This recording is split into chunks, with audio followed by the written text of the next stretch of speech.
जो मैंने मद पियंती तार प्रभाव ताक परिवार उपर पड़े। तमें तुम घर कथा शुणु नुल, तुम बापा माँ कथा शुणु नुल, से अलग कथा थिला। तमें तुम स्त्री कथा शुणुन से अलग कथा।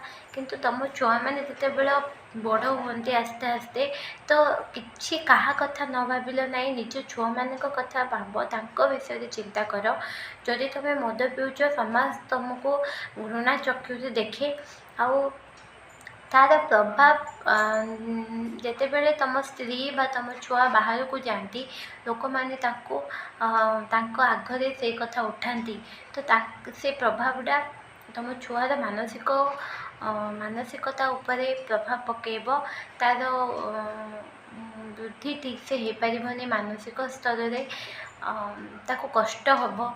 जो छुआ मैंने पाठ पढ़ती से जिते कॉलेज स्कूल जाती, से जिते मद उपर पढ़ा जाए आईटा जदि घरे होता है, से जिते सेटा को मिसई पारे निज घर स्टोरी सहित बही बा स्कूल स्टोरी जोटा स्कूल पढ़ाब, तो से मानसिक स्तर से बहुत प्रभाव पकेब। तेणु से लाज भी लगे आम घर एमती हो। तेणु मु सब भाई मानक रिक्वेस्ट करी जे जमा भी मद पिंतुनि, मद ठार दूर रुहतु। आउ जो मैंने मागणारे मिलूँ बोली पिउच से भी तुम देह खराब हम। जदि ओकेजनाली पिउच से आस्ते आस्ते अभ्यास परिणत हम। और स्टाटस मेंटेन जो मैंने पिउचंती से भी या द्वारा बहुत क्षति होकर भी देह खराब हम।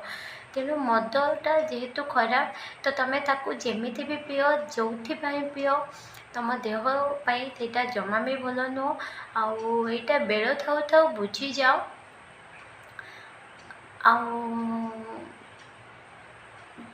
यहाँ गोटे मानसिक स्तर से माने सुस्थ नुहति, जो मैंने मद पियंती ताको आमे केते बुझेले भी से माने बुझेबेनी। जेते दिन पर्यंत से माने निजे चेष्टा न करछंती से दूरे रहिबापई, ताको जेते जी चाहिए भी ताको दूरे पारिबेनी। तेणु मु सब भाई मानक अनुरोध करुच्ची जे मद ठार दूरे रुह, निज परिवार को गुरुत्व दियो, निज परिवार सहित जिते पार्छ सेते समय बिताओ, ताहले तमें मद ठू निहाती भाव में दूरे की रही पार। परिवारटी तुमर खुशी रे रहिबे।